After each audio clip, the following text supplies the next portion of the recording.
नमस्ते, मैं मनु खजूरिया नमस्ते। और आज जितने भी हमारे साथ इस सेशन में जुड़ रहे हैं उन सबको मैं वॉइस ऑफ डोगरास की पूरी टीम की तरफ से वेलकम करती हूँ, स्वागत करती हूँ और हम सबकी तरफ से आप सबको नमस्ते।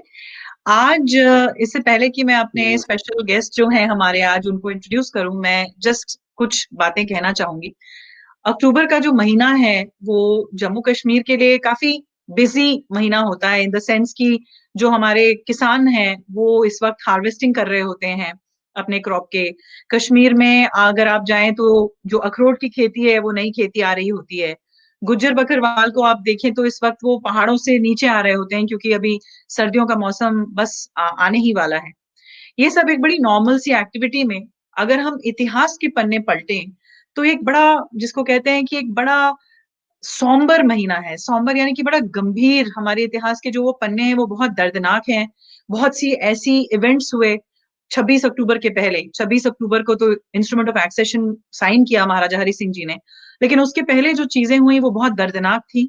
और खासकर जो मीरपुर मुजफ्फराबाद जो बेल्ट है, जो रियासत जम्मू कश्मीर का हिस्सा था और अब पाकिस्तान अधिकृत जम्मू कश्मीर कहलाता है, उनके इलीगल ऑक्यूपेशन में है, वहां बहुत सारी ऐसी घटनाएं घटी जो कि बहुत दर्दनाक है।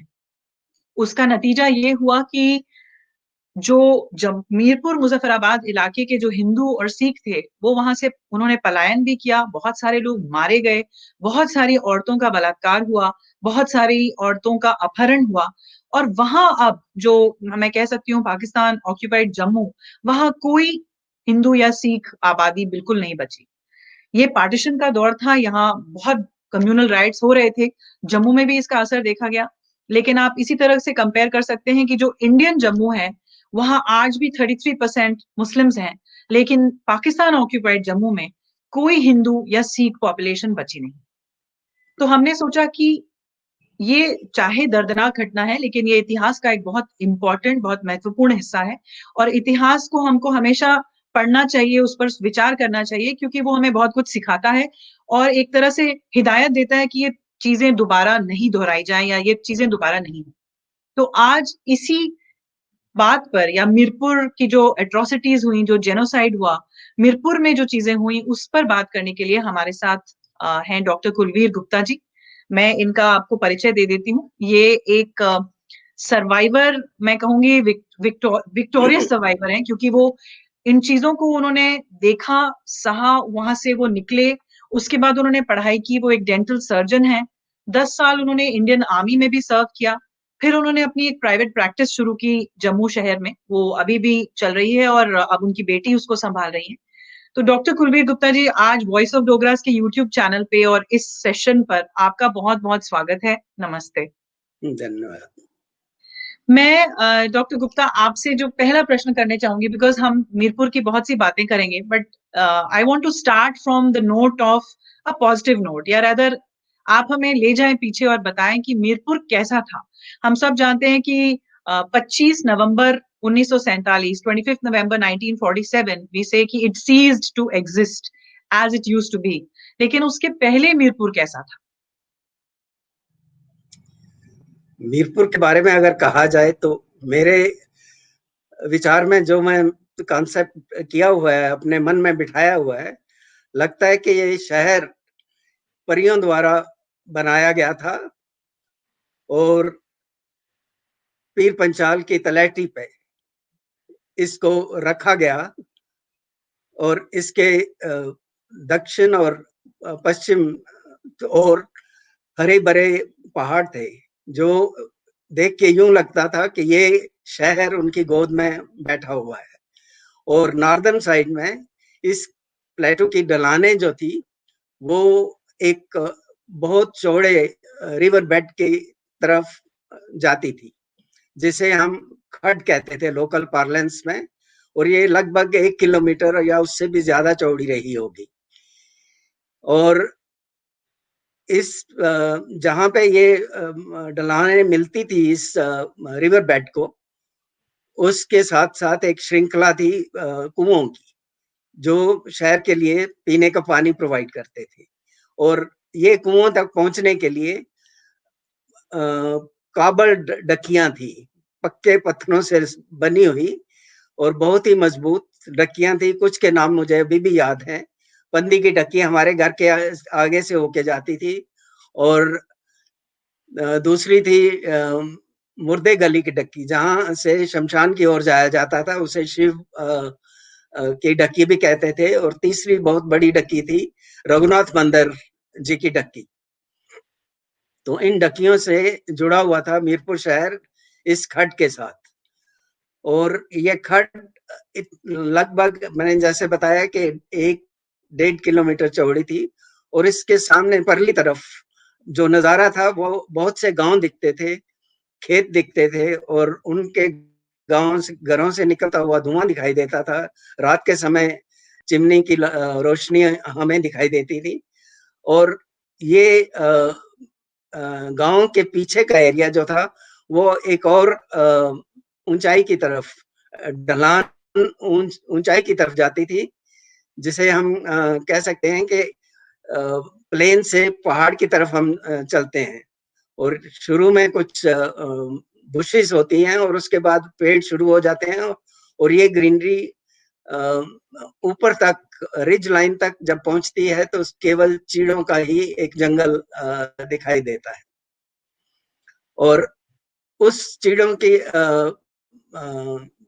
रिज लाइन के पीछे एक पर्दा सा है, जो आपको हैरान करेगा ये जान के कि वो पूरा बर्फ से ढका हुआ पहाड़। वो इतनी बड़ी बर्फ की चादर दिखाई देती थी, और वो सारा साल सदी गर्मी में रहती थी।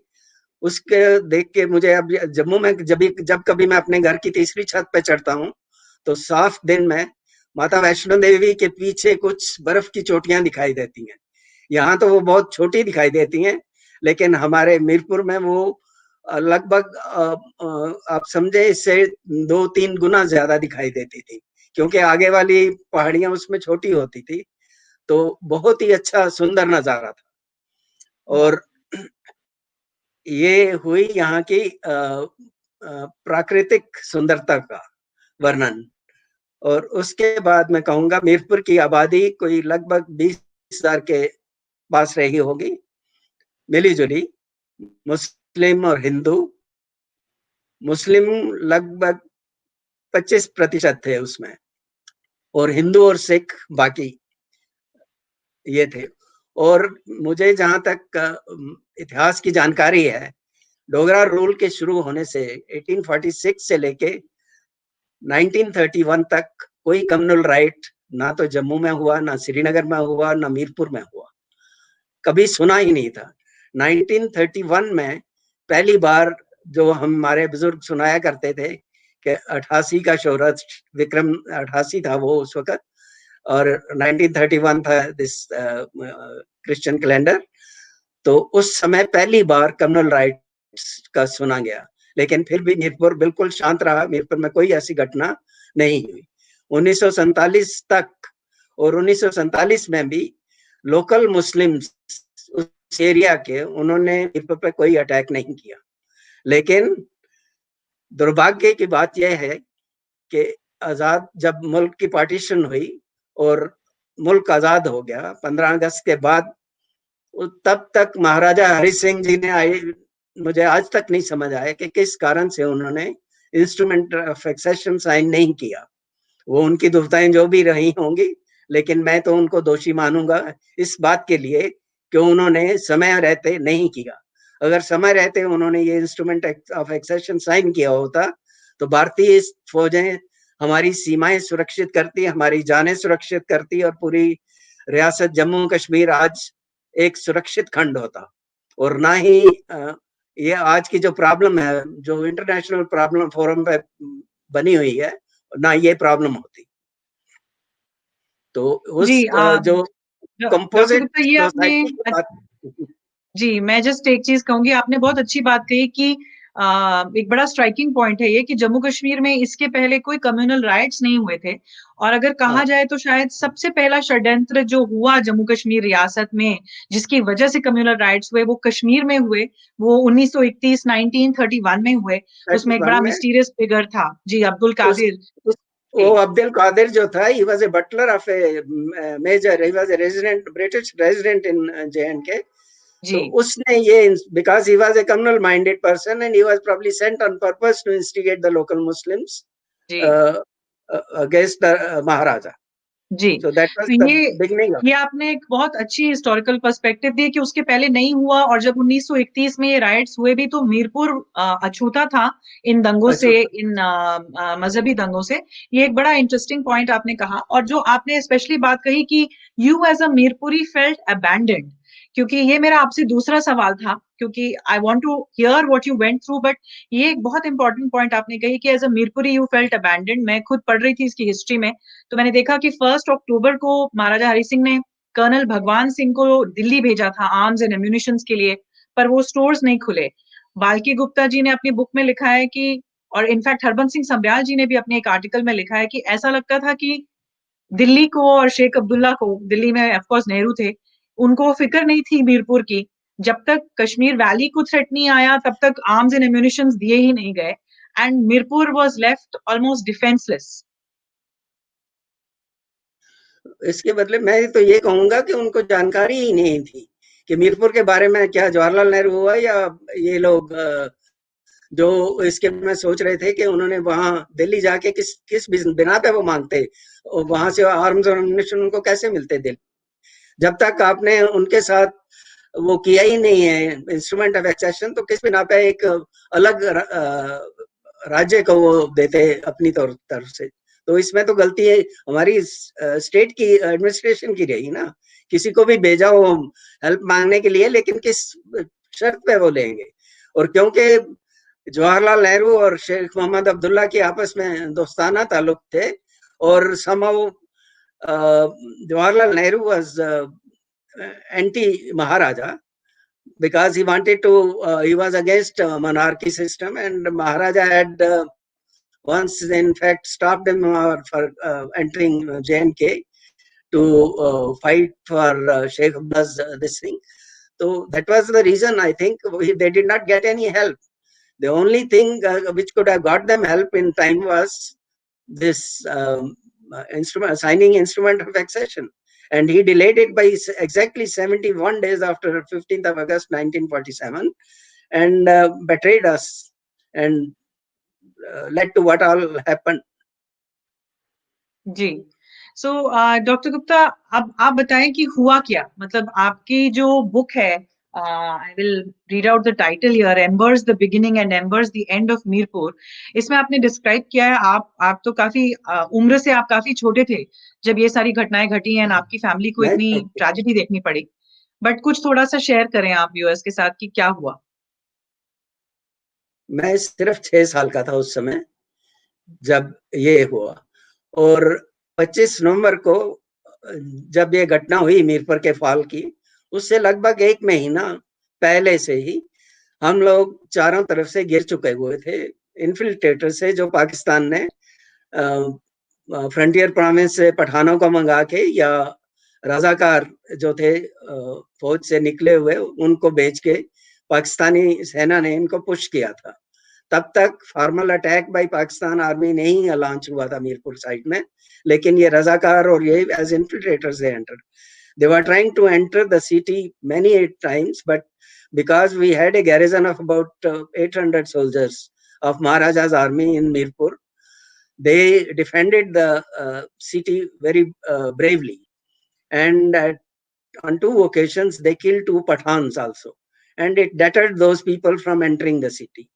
But on the night of 24th and 5th, Rao Ratan Singh, Wazir-e-Wazarat, you may call him DC or whatever his designation at that time, he mustered a strength of, I think, about 300 to 400 soldiers to escort him to Jammu, without telling anybody, without informing the civilians, or without informing even those soldiers who were posted on the pickets around the city.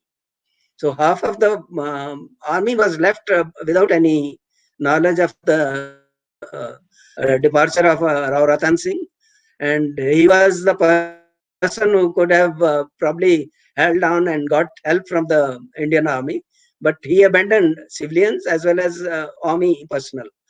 on that day. So that led to chaos, and later part of the night, these infiltrators managed to enter lower part of the city. Lower part, I mean, the city was slightly on a inclined plane. So upper part was, our side was upper part, and the other person part was the lower part. We used to call it ऊपर का मोहल्ला और नीचे के मोहल्ले. तो इन मोहल्लों में से वो नीचे वाली साइड से एंटर कर चुके थे, और एंटर करते ही उन्होंने मारकाट शुरू कर दी, क्योंकि उस वक्त तक ना तो सभी घरों से निकल चुके थे, ना ही मन बना था किसी का. और जैसे ही वो एंटर की, उन्हें खाली मिला, कोई रेजिस्ट करने वाला नहीं था, तो उन्होंने घरों में घुस के बुजुर्ग और औरतों को वहीं मारना शुरू किया, घरों को आग लगाना शुरू कर दी. और जैसे जैसे ये खबर फैली ऊपर के हिस्से में हमारी तरफ, लोगों ने अपर पार्ट में आना शुरू कर दिया. हमारा घर उस दिन भरा हुआ था हमारे रिश्तेदारों से और बाकी जान पहचान के लोगों से, और इसी तरह सारे घर इस तरफ. लेकिन सुबह 9-10 बजते बजते वो आग इतनी फैल गई, इतना शोर मच गया उधर, कि हमें भी जैसे थे वैसे ही, जिन कपड़ों में जो पहने हुए थे वही पहन के हम घर से निकले और भागे आर्मी कैंप की तरफ. आर्मी कैंप था हमारे घर से कोई लगभग 2 किलोमीटर की दूरी तक रहा होगा. तो आपको पता है कि मदर की बात मैंने डिस्क्राइब किया हुआ है, अपनी बुक में वर्णन किया हुआ है जी. उनकी क्या हालत थी. और इसी तरह और भी कई लेडीज, कई बुजुर्ग, सभी आर्मी कैंप की तरफ भागे. आर्मी कैंप बिल्कुल खाली था, कोई भी उधर नहीं था, और वहां पे इतना रश हो गया कि वहां से निकलने का रास्ता सॉर्ट ऑफ जैम हो गया. फिर लोगों ने तारों को क्रॉस करके उनको वहां से बाहर निकलने के साधन किए. गोलियों की बौछार, जो मैंने पहले भी जिक्र किया हुआ अपनी बुक में, लगभग 1 महीना पहले शुरू हो गई थी. इन्होंने लगातार गोलियां चलाते रहना हमारे घरों की तरफ, लेकिन इत्तेफाक से उस 1 महीने के अंदर कोई मौत नहीं हुई किसी शहरी की. लेकिन हमारे घरों की दीवारें छलनी हुई पड़ी थी गोलियों से. यहाँ तक कि मैं और मेरे से बड़े ब्रदर मेरे करमवीर जी, हम उन गोलियों के वो सिक्का इकट्ठा करके तो किया करते थे. लेकिन ये जब लास्ट में ये आया तो गोलियां तब भी चल रही थी, और तारों को से क्रॉस करके जैसे ही हम जम्मू ये तारों से बाहर निकले, हम किसी तरह सुरक्षित निकल आए. लेकिन कुछ लोग तारों पे ही टंगे रह गए जिनको गोलियां लगी, और वहां से हमने लाशें देखना और गिनना शुरू की. गिनना तो सवाल ही नहीं, देखना शुरू की.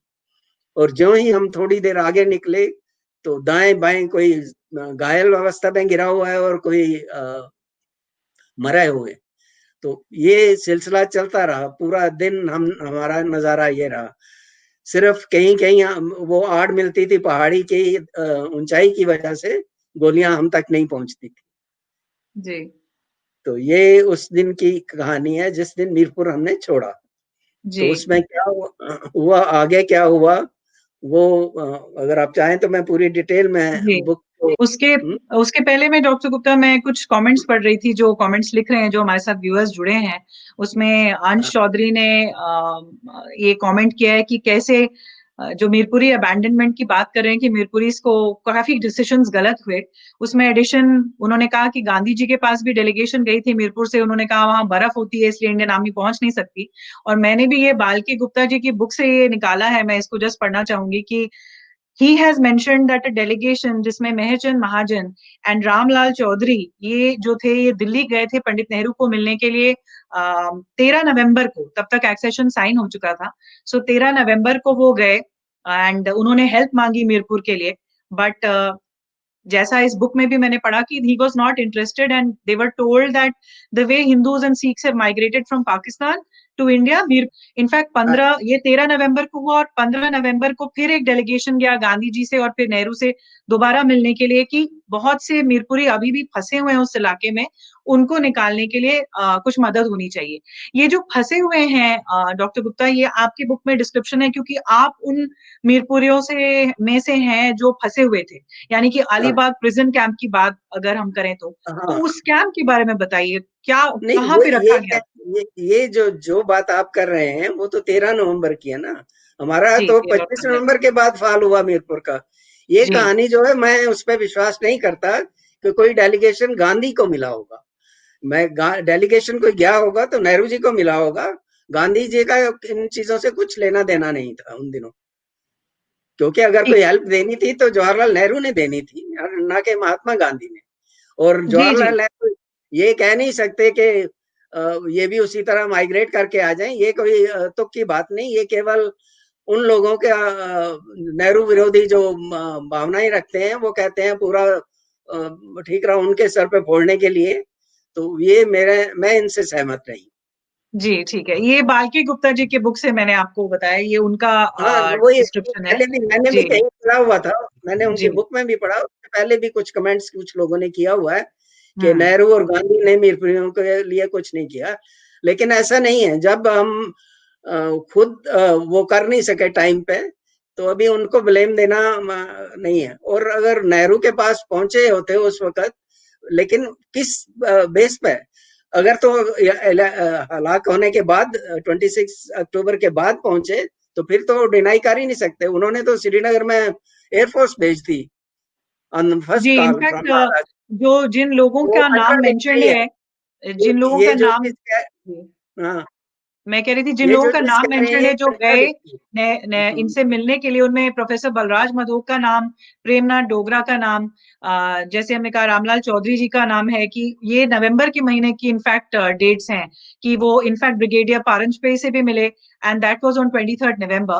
तो ये डेफिनेटली ट्वेंटी थर्ड कुछ ट्वेंटी इंटरेस्टिंग। थर्ड ट्वेंटी हाँ, थर्ड नवंबर को कह रहे हैं। जी, जो डेट्स नवंबर की मैं यहाँ पे मेंशन कर रही हूँ, उसमें 13 नवंबर है, 15 नवंबर है, 23 नवंबर है, फिर 25 नवंबर को फिर से प्रोफेसर बलराज मडोक और प्रेमनाथ डोगरा ने एक और में अटेम्प्ट किया। ऐसा जो हिस्ट्री में और एविडेंस है ये है।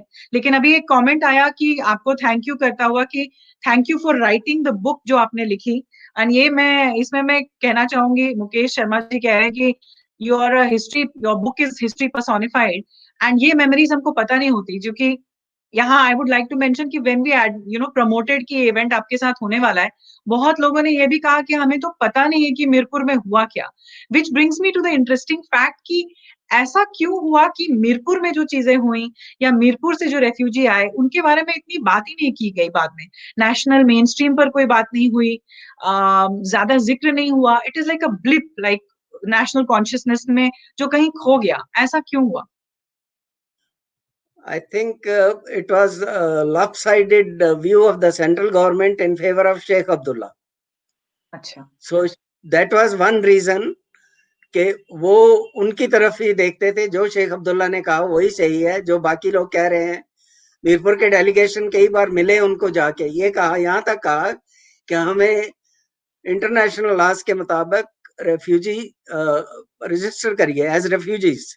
तो तब तक उनका जवाब ये सुनने में आया कि ये कहा गया था कि क्योंकि ये केस यूएन में है, हम अगर आपको रिफ्यूजीज मान लेंगे तो हमारा केस वीक हो जाएगा वहां पे। ये कोई तो बनती नहीं। Refugees are refugees, we are displaced. आज जो 1990 से कश्मीरी पंडित्स आए हुए हैं, उनको इंटरनली डिस्प्लेस्ड रेफ्यूजीज कहा गया है, लेकिन हमें एक्सटर्नली डिस्प्लेस्ड रेफ्यूजीज नहीं माना गया, जिसके कारण हमारी रिहेबिलिटेशन आज तक नहीं हो पाई। हमें कंपनसेशन अपनी छोड़ी हुई प्रॉपर्टीज का आज तक नहीं मिला।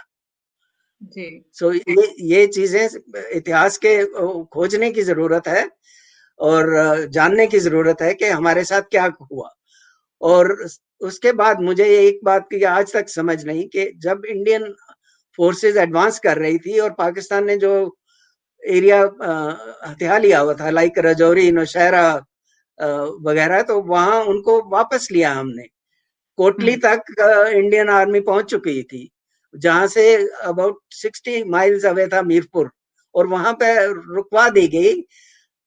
मेरे जो फ्रेंड्स आर्मी में हैं वो कहते हैं कि उस वक्त लॉजिस्टिक प्रॉब्लम्स थी वहां, हमें हमारे पास हथियार और राशन की कमी थी। तो that means government of India is failure at that time. Hmm. जी, ये सवाल काफी लोग करते हैं कि मीरपुर को क्यों नहीं रिक्लेम किया, उसी वक्त करते हाँ, तो बहुत चीजें बहुत अलग होती। पुंछ को पॉपुलेशन को बाय एयर इवैक्यूएट किया गया। हम्म, कोटली की पॉपुलेशन को बाय मिलिट्री ट्रक्स किया गया, यहाँ तक कि वो अपने घर की एक-एक चीज लेके आए। मेरे जानकारी में कुछ लोग हैं जहाँ तराजू और पत्थर तक ले आए। वो चक्की जो आटा पीसने वाली होती है वहां तक ले आए कोर्ट वाले। तो मीरपुर वालों की तो जाने ही नहीं बची, और बाकी चीजें तो है ही नहीं। और उसका failure, I totally interest central government for this failure, because they were inclined towards Sheikh Abdullah, and they listened to whatever he said. जी, आपने इनफैक्ट अपनी बुक में लिखा है, मैंने यहाँ पे नोट किया है कि the only hope for Mirpur was that of arrival of the Indian army, which was advancing towards Mirpur. For reasons Yes, still not clear till date, the Indian army did not reach Mirpur, and hell broke loose on Mirpur and its population. बिल्कुल, बिल्कुल वही हुआ कि हमें protect करने के लिए कोई जो 800 जवान थे वहां पे हमारे पास, वो भी वजीर वजारत राव रतन सिंह लेके अपने साथ, उसमें से आधी फोर्स भाग भाग गए। तो उससे ये हुआ कि सिविलियंस क्या कर सकते हैं आर्म्ड गोरिल्लास के साथ, जो पाकिस्तान ने छोड़े हुए थे हमारे ऊपर। वहां सिर्फ एक ब्लेसिंग ये रही, मैं ये सोचता हूँ कि जब हम लोग बच गए, कि ये जो इन्फिल्ट्रेटर्स मीरपुर शहर में एंटर किया जिन्होंने, वो हमारे पीछे हमें पकड़ना या हमें मारना उनके लिए कोई प्रॉब्लम नहीं थी। लेकिन क्योंकि जब वो शहर के अंदर एंटर हो चुके, तो उन्होंने जब वहां देखा कि यहाँ के घर तो भरे हुए हैं, यहाँ की मीरपुर का बाजार 1 मील लंबा बाजार था, उसके दोनों तरफ दुकानें थी जो full of stuff of all sorts, because it was a business hub. तो उन्होंने उसको लूटना शुरू कर दिया। तो उसको सुनने में तो यहाँ तक आया कि उसको 3 से 6 महीने तक लग गए उनको लूट लूट के वो सामान लेने में, क्योंकि उस वक्त गाड़ियों का तो था नहीं साधन उनके पास लूट का सामान लेने का, तो गधों और घोड़ों पे ही ले जाते थे। तो ये सुनने में आया कि लगभग 3 से 6 महीने तक लगे उनको वो खाली करने में भंडार। Mirpur was a very rich business hub. तो उस वजह से घरों लोगों के घर तो थे ही, अमीर गरीब सबके घरों में कुछ ना कुछ था। उन्होंने यहाँ तक कि उनकी खिड़कियां दरवाजे तक नहीं छोड़े, बाद में कुछ तो जला दिए और जो बचे उसको वहां तक तोड़ दिए। डॉक्टर गुप्ता, ये कौन थे? ये पाकिस्तानी आर्मी रेगुलर्स भी थे और वो जो ट्राइबल रेडर्स, उन्होंने यही लालच देके उनको लिया था, रिक्रूट किया था कि आप औरतें उठा सकते हैं, आप लूट मार कर बिल्कुल, सकते हैं? बिल्कुल वही चीज जो बारामूला में हुआ, आपने देखा नहीं वहां क्या हुआ। कॉन्वेंट्स तक में स्पेयर नहीं किया उन्होंने, वहां की मुस्लिम औरतों को नहीं स्पेयर किया। ये नहीं उन्होंने भेद किया, because they were invaders from outside, they had no sympathy for the local population, क्या हिंदू या मुसलमान। लेकिन मीरपुर में targets were in Hindus only, because the Muslims from the town had left long back, about 2 to 3 months before that, sensing the trouble. और Hindus भी जो गांव में रहते थे वो शहर की तरफ आ गए हुए थे। और मैंने अपनी बुक में ये भी लिखा हुआ है कि आखिरी दिनों में, शायद 1 महीना पहले या 1.5 महीना पहले, पंजाब में जब वायलेंस बढ़ रही थी, तो पंजाब से कुछ ये रेफ्यूजीज मीरपुर तक पहुंच गए, ये सोच के कि ये एक सुरक्षित रियासत है, हिंदू राजा होने की वजह से हम सुरक्षित होंगे। तो वो उन बेचारों के साथ तो हमसे भी बुरी हो, 2 बार रेफ्यूजी बने और अपनी जानें भी गवाई वहां आके। जी, ये आपने जो बात कही, ये हरबंस सिंह संब्याल जी ने अपने एक आर्टिकल में कहा है कि few people realized that the trouble in Jammu and Kashmir had not begun with the invasion across the Kohala Bridge and push towards Baramulla, Srinagar, but much earlier, since December 1946, when communal violence had broken out in the British administered Punjab, especially the districts of Rawalpindi and Hazara. This had हाँ, triggered the Hindu and Sikh migration to the safety of the state. जो आपने अभी कहा बिल्कुल, कि वहां से वो आए थे बचने के लिए, सोच के बिल्कुल, कि हाँ, हिंदू महाराजा हैं, लेकिन उन्होंने बिल्कुल, 2 बार मार खाई। बिल्कुल। और हमारे जो थे जो रिलेटिव्स झेलम और लाहौर में थे, वो लोग मीरपुर आए हमारे पास। लायलपुर में थे कुछ रिश्तेदार, वो मीरपुर आए, लेकिन उनके साथ भी वही हुआ कि वो 2 बार रेफ्यूजी बने और उन्होंने मार खाई इसकी। जी। और अभी किसी ने कहा कि आपने ब्रीफली एक्सप्रेस किया about the black day of Mirpur fall. मुझे लगता है आपकी किताब और बाल्की गुप्ता जी की जो 2 किताबें मैंने पढ़ी हुई हैं एटलीस्ट हाँ, सर्वाइवर रिकाउंट्स की, तो जब मैं वो हाँ, पढ़ती हूँ 1990 की जो कश्मीरी पंडितों के साथ जो कश्मीर वैली में हुआ, उसको मैं कम नहीं कहती और कोई हम कंपैरिजन नहीं कर सकते विक्टिम्स के बीच में, बिल्कुल, लेकिन बिल्कुल मीरपुर में जो मेरी हुआ वो मतलब इतना ज्यादा ब्रूटल था और इतना ज्यादा खौफनाक और दर्दनाक था कि उसकी कोई मतलब अतुलनीय है, इट इज इनकम्पेरेबल। और अजीब सी बिल्कुल, बात है कि लोगों को इसके बारे में पता नहीं। एज अ वुमन मैं आपका एक और बुक का एक पोर्शन पढ़ूंगी जो मुझे एज अ वुमन बहुत स्ट्राइकिंग लगता है। आपने लिखा है कि they started pulling out young girls and women from the crowd. Whosoever, a brother, husband, or father, resisted them were beaten up. They came from all sides and pounced upon the crowd like eagles or newly hatched turtles on the beaches. It must have gone on for hours. Fresh groups kept on appearing from different directions and snatched young girls and women from the crowd. And iske reference mein aapne likha hai, women have always been the reward for the victors since times immemorial. बिल्कुल, बिल्कुल। मैंने तो यही लिखा है ना कि मेरी जो ये आत्मकथा है, ये मेरी आत्मकथा नहीं, it is a tale of millions of people down the ages and across the continents, which has repeated itself many a times because of the greed and uh, whatever you may call it, to capture the power and wealth of the other fellow human being. तो That is the doctor basic Gupta concept. जी, women always become the trophy of such conflicts. लेकिन आप Yes, थोड़ा सा बताएं हमें कि what happened to the women of Mirpur and Kasgumma and Kotli, Bhimber, क्या हुआ उनके साथ? बिकॉज जैसा मैंने आपको कहा कि बहुत लोगों को तो मीरपुर में क्या हुआ ये पता ही नहीं है, आज की यंग जनरेशन को मालूम ही नहीं है। तो आप थोड़ा yes. सा, आई नो दर्दनाक है, इट इज वेरी पेनफुल, लेकिन हमें पता होना चाहिए। So what happened really? जैसे मैंने जैसे मैंने बताया कोटली में तो कुछ भी नहीं हुआ। कोटली की पॉपुलेशन पूरी सेफ्टी से इस तरफ पहुंच गई थी। मीरपुर और बाकी बिम्बर और बाकी सराउंडिंग एरियाज में वहां जो लेडीज उठाई गई वो या तो कुछ लोगों ने दे quenched their thirst and killed them after that. Some of them sold them to moneyed people, and good number of them were taken as wives by these villagers and kept with them. And very few of them uh, were contacted subsequently by their relatives, and some of them came back to India also. But as I have mentioned earlier, that they could not adjust to the new environment because they had left their children produced by those husbands in Pakistan. सो उनकी एक अलग कहानी है और detail study चाहिए उसके लिए कि और कितनी औरतें ऐसी होंगी, स्टैटिस्टिक्स कलेक्ट करने चाहिए। और बहुत सी औरतें तो you can say most of them committed suicide, लेकिन जो बच गई, जो उन्होंने उनकी कैप्टिविटी में आ गई, उनको उन्होंने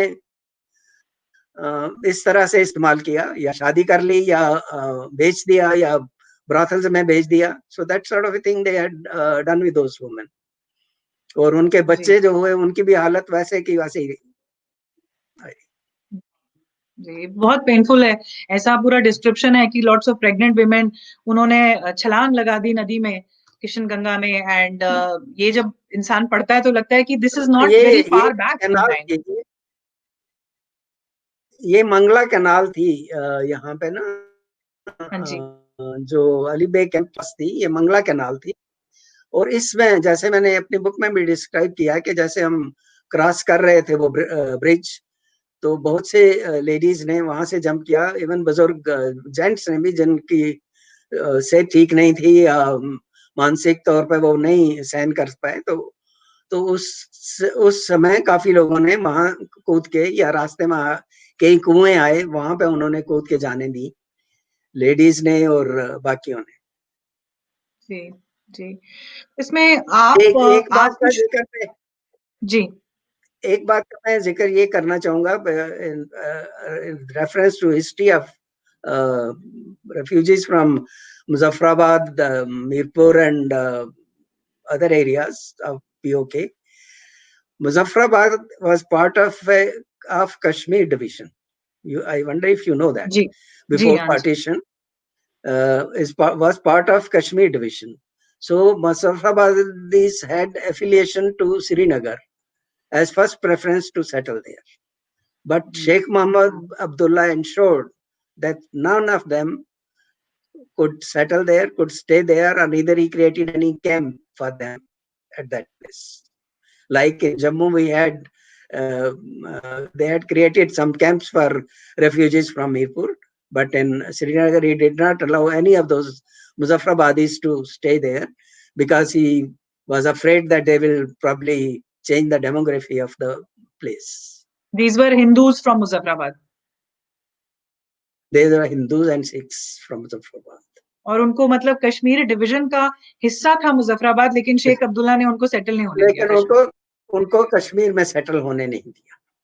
जी, it says a lot, isn't it, Dr. Gupta?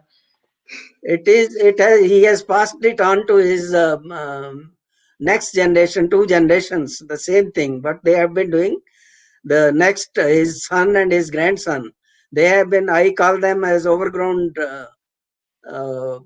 workers for Pakistan. जी They are fighting cause of Pakistan while enjoying the privileges of Indian government. Indian governments, successive Indian governments have given them prize and money and whatever they wanted, but they have stabbed them in the back whenever the time came. See openly, Farooq Abdullah saying that we'll take support from China to restore Article 370. Have you heard that news? Yes, Recently? I heard. So that only it gives me a lot of pain that what sort of leadership we had over the years, which could not read these people's mind. जी absolutely. आप जो कह रहे हैं वो the same pain I share, because it is mind boggling to hear the Abdullahs continue to say such things.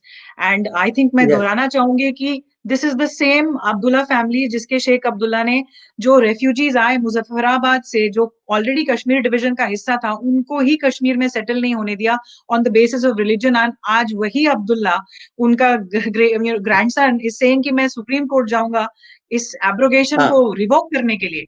जब finally कुछ rights मिले हैं रेफ्यूजीज को, दलित्स को, गुरखास को, हमारे स्टेट में विमेन को, he is saying this and with such confidence and कहते हैं ना impudence he says this. जी एब्सोल्युटली। जबकि उन्होंने खुद क्या किया अपने ही स्टेट के लोगों से, बिकॉज मुजफ्फराबाद से जो आए थे वो बाहर के लोग तो थे नहीं, वो तो जम्मू कश्मीर के लोग थे। जम्मू कश्मीर के ही लोग थे और उनका हक कश्मीर डिवीजन में ही बनता था सेटल होने का, श्रीनगर में नहीं, कहीं आगे पीछे गांव में ही बसा देते, लेकिन नहीं किया। ये आपने अच्छा कहा, ये सवाल हम उनसे मेंटालिटी करना चाहिए। ये मेंटालिटी उनकी रही है शुरू से। It has passed on down from Sheikh Abdullah to his son and then to his grandson, and they are becoming more and more radical. His grandson is more radical than his father, and his father was more radical than Sheikh Abdullah. Ji doctor Gupta, आप वो Alibag prison camp के बारे में कुछ बताएं। You know, I was volunteering with British Red Cross here in London, तो मैं ICRC के बारे में पढ़ रही थी and then I came across कि कैसे आईसीआरसी ने ये अलीबाग प्रिजन कैंप से मीरपुरियों को रेस्क्यू किया था, कितनी सारे लोगों को किया था। And I was shocked to read कि क्या वहां कंडीशंस थे, कैसे लोग रह रहे थे, और आपकी बुक में भी वो डिस्क्राइब्ड है। और चूंकि लोगों को मालूम नहीं है कि इतनी so recent in the history there was a prison camp like this, जहां हमारे रियासत के हमारे लोग इस तरह से इनकार्सरेटेड थे, इसलिए थोड़ा कुछ उस प्रिजन कैंप के बारे में बताएं।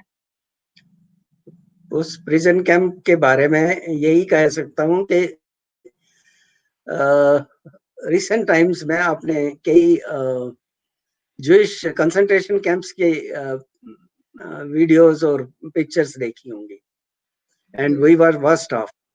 वहां पे कम से कम उनके जो कैंप्स थे, जितनी देर वो जिंदा थे, उनको एक जैसी लिबास मिला हुआ था पहनने के लिए, ब्राथ या कुछ न कुछ खाने या पीने के लिए 2 या 3 बार दिन में मिलता था। हमारे लिए, जैसा मैंने बुक में डिस्क्राइब किया है, कि निर्धारित राशन इतना था, आटा के दिन में 3 चपाती बनती थी एक व्यक्ति के लिए, और उसके साथ थोड़ा नमक दे देते थे या थोड़ा गुड़। तो पकाने के लिए ना कोई साधन थे, हमें खुद टीन के और टूटे-फूटे मटकों के उसके ऊपर पका के इनको जीना पड़ा। We were worse off than the concentration camps of Jews. So I think बीमारियां in भी some होंगी उस कैंप में, मतलब बीमारियां भी फैली होंगी। बहुत, हर रोज 2-3 लाशें सुबह उठा के नहर पे जाके बहानी पड़ती थी। और जो जवान लोग तो रह नहीं गए थे वहां पे, बुजुर्ग लोग ही थे, उनको ही पकड़ के वो कहते थे उठा के ले जाओ, और साथ में डंडे मारते थे उनको कि जल्दी करो जल्दी करो। और वहां जाके उन्होंने नहर में उनको डेड बॉडीज को छोड़ देना। ये लगभग 4 महीने आप सोच लें कि 2-3 बॉडी रोज की काउंट करें तो कहाँ पहुंचती हैं। I mean 400 to 500 people died just like that because of disease and malnutrition. जी, I was going to ask you कि कितना लंबा ये टाइम पीरियड था जहां लोगों को रहना पड़ा इस प्रिजन कैंप में। आप कह रहे हैं 3-4 महीने, तो डेफिनेटली। हम 29 अगस्त को शायद वहां पहुंचे थे अली बेग कैंप में, और एग्जैक्ट डेट नहीं मुझे याद, लेकिन मिड मार्च में और second third week of March we left that camp. That was मैं आल्सो यस, प्लीज कंटिन्यू। वो भी रेड क्रॉस की द्वारा ही किया गया था। वहां से हमारा रिपैट्रिएशन जो था रेड क्रॉस द्वारा ही ऑर्गेनाइज किया गया था। डॉक्टर गुप्ता, मैंने बुक पढ़ी है, मैं फिर से, और इस सेशन के बाद मैं इनफैक्ट वापस इस बुक को हम लोग वॉइस ऑफ डोगरास के जितने सोशल मीडिया प्लेटफॉर्म्स हैं उस पर वापस एक बार डालेंगे कि लोगों को कहेंगे पढ़े। लेकिन जब वो मैं पढ़ती हूँ, जो आपने डिस्क्राइब किया, जो आपने आप बीती जो आपकी है, I want to ask you कि उसके बाद आप कैसे इतने पॉजिटिवली आपने अपनी लाइफ कंटिन्यू की, आपने इतना कुछ अचीव किया। आज हमारे पास इतनी दिक्कतें छोटी मोटी आती हैं, they pale in comparison to what you went through. So where did you draw that strength, where that positivity came, और आपने अपनी जिंदगी को बनाया, इतने अच्छे से संवारा, एंड आपके बच्चे भी आज सक्सेसफुल हैं। How did you do that? I would give all this credit of this story to my mother and my elder brothers, 2 brothers, because they were of the age they could earn something and support the family. And mother kept the family together. That was one thing. And as I've narrated somewhere in my book, that Satvirji, my eldest brother, he met one Mr. John of IRC and requested him that I want to convert to Christianity because I am very much impressed by the dedication with which your people are working here and rendering services. So his reply to him was that if you look after your widowed mother and 3 younger brothers, you are already a Christian. You don't have to wear a cross around your neck to be a Christian. So whenever I read those lines, tears roll down my eyes. That was the strength of the family. जी, जी, definitely. So और आप अपनी that's mother की how बात कर रहे हैं, she went through so much, मतलब आप, your father passed we away in went through, these. literally. जी, ना आपने जो अपने फादर के बिल्कुल। गुजरने का भी जो डिस्क्रिप्शन दिया है बुक में, it is unbelievable. Maybe you were too young, but for आपकी वो तो मदर के पता ही लिए नहीं उस तरह का चलता हमें, शौक।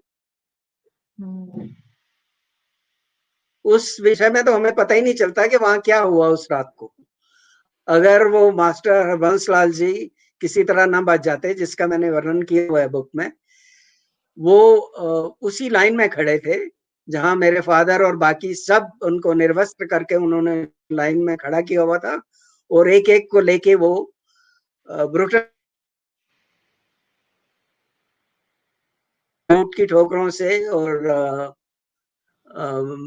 राइफल बट से या संगीनों से, और उसके बाद तो उनसे कुछ हिम्मत आई, उन्होंने कोई गैप देखा बीच में तो वो भाग के उन्होंने नहर में जंप कर दिया। प्रॉब्ली ये कि ये शायद it will be a quick way of dying. तो समहाउ पानी वहां तेज था और उनके पीछे ये लोग गए, फायर भी किए, लेकिन वो बच गए और अल्टीमेटली एक नोबल सोल थे जो उसने उनको सहारा दिया, वो बच गए और उन्होंने उनको हिंदुस्तान भी पहुंचाया बाद में। तो उन्होंने ये किया कि क्या हुआ उस रात हमारे साथ नहर के किनारे। ये तो एक अपने में ही एक कहानी है, कैसे वो 40 लोग 35-40 लोग उस रात उन्होंने उन 25-30 वो सब आर्मी वाले थे जो मार रहे थे वहां कोई सिविलियन नहीं थे, क्योंकि we were in captivity by Pakistan army, we are being held captive by Pakistani army. तो उनसे वो किया और वही आर्मी वाले वहां ले जाके मार रहे थे, और ये सिलसिला 3 या 4 दिन लगातार चलता रहा।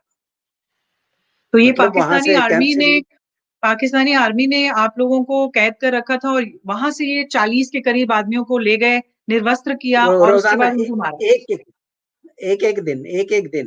एक दिन में 30-40 लोग लेके गए और it continued for 3 to 4 days। उसके बाद बाकी कोई एबल बॉडीड बचे नहीं वहां पे, बाकी बुजुर्ग और बच्चे या औरतें रह गए थे। जितने भी एबल बॉडीड मैन थे उसको मतलब पाकिस्तानी आर्मी उनको उन्होंने खत्म कर दिया। तो ये अली बेग जब कैंप में थे तब की बात है या उसके पहले? ये अली बेग कैंप की कैप्टिविटी के दौरान, ये जैसे ही मैंने कहा ना, हम वहां पहुंचे 29 को, 3rd of December first batch जिसमें मेरे फादर थे और ये मास्टर हरबंस लाल जी थे, ये 3 दिसंबर को इनको लेके गए। और मेरे सेकंड एल्डेस्ट ब्रदर वो रात को कोई अंधेरे में गए गेट पे सेंट्री से पूछने कि हमारे पिताजी को ले गए थे, कब लौटेंगे। तो उनको उसने कहा कि वो राशन लाने गए हैं, उनको जेलम भेजा गया राशन लाने के लिए उन लोगों को, तो वो सुबह तक आ जाएंगे।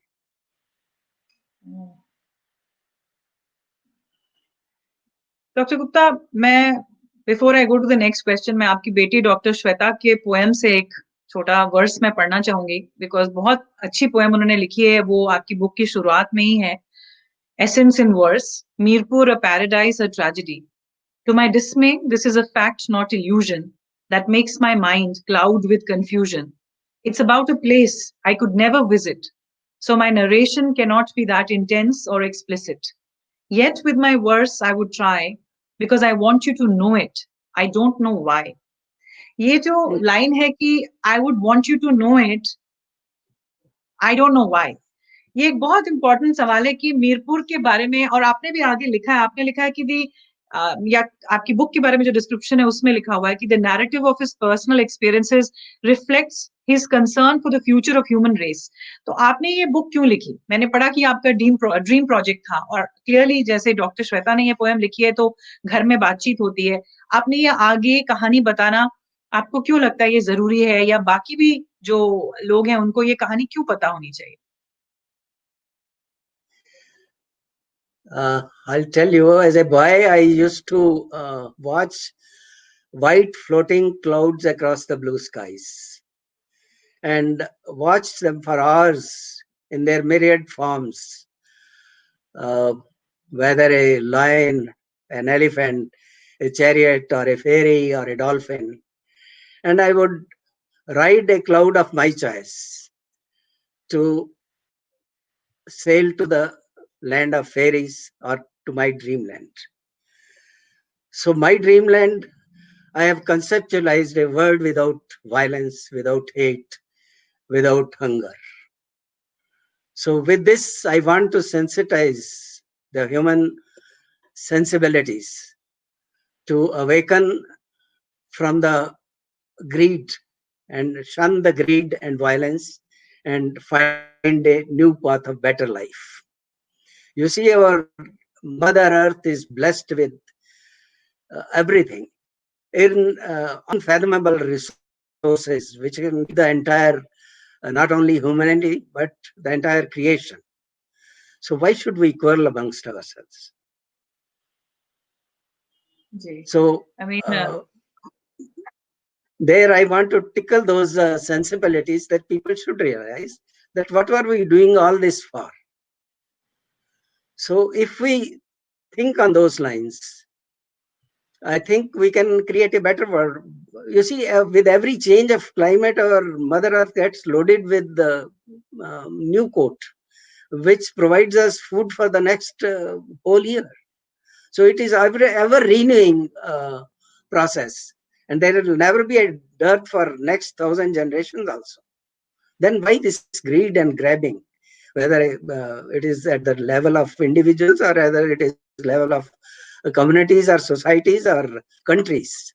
I even have would like that these boundaries between the nations must be loosened. You see, what we are doing? We are drawing borders between countries and stationing huge armies, fully armed with armament to destroy and kill the other side. Not realizing that the other side of the border, again, we have the same human beings. So my purpose of writing this book has been a dream, which to instigate, just to stimulate, just to tickle the sensibilities of human beings, to realize that violence is inhuman. It is against religion. It has no religion. So that is a message I wanted to convey through my writing and my book. Doctor Gupta, despite of all that you went through, आपने बहुत कुछ देखा, ऐसी tragedies जो आम लोगों को like सुनने में भी लगेगा कि जैसे कुछ सपना है, ऐसा नहीं हो सकता। उसके बावजूद मुझे जो आपने चीजें शेयर की, the things that you have said, there is only a ring of positivity and wisdom. आपके अंदर मुझे कोई बिटरनेस, कटुता जो बोलते हैं, कोई कड़वापन, वो नहीं सुनाई दे रहा, क्योंकि आपने उसको टर्न कर दिया है एक विजडम में और एक as you said, you want to tickle or you want to stimulate this idea that peace is the most important thing and violence has no place in humanity. So Yes. I think that is to your credit, क्योंकि generally ऐसे अनुभव के बाद बहुत कटुता आ जाती है, एक बदले की भावना आ जाती है, एंड आपके अंदर वो मुझे सुनाई नहीं दे रही सिवाय विजडम और पीस के। तो इससे पहले कि हम अपना सेशन रैप अप करें, we are almost close to an hour, कोई ऐसी चीज जो मैंने आपसे नहीं पूछी या कोई चीज आप कहना चाहते थे और वो आई नहीं, आप शेयर करना चाहेंगे? नहीं, I suppose we have covered most of the things, and literally I don't think anything is left out. We only hope for a better future for our state, our country, and the world, and at large humanity. I'll ask you one last question. Do you want to, Yes. or do you harbor the dream of visiting Mirpur again? Yes, I love to. I would love to visit Mirpur. In whatever condition it is today, I am very happy. Some of my Facebook friends from Mirpur have sent few pictures of present Mirpur, but it is indeed a beautiful thing. And if I could visit, it will be a privilege for me to do so. जी, I am sure, क्योंकि यहाँ बहुत मीरपुरियों से मैं मिलती हूँ, जैसे मैंने आपको शुरू में कहा था, और कुछ शायद देख भी रहे हैं आज ये सेशन और या बाद में भी देखेंगे।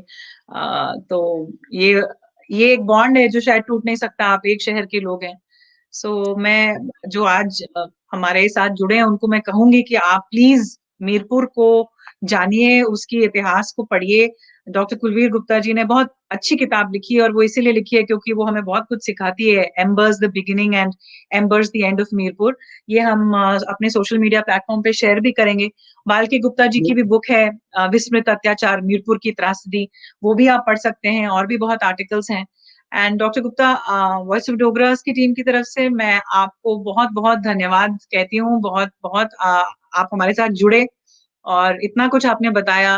Thank thank you. You You so have much worked for being hard to bring me before the world. Thank you thank you very doctor. much. So thank nice. You. नमस्ते। Namaste.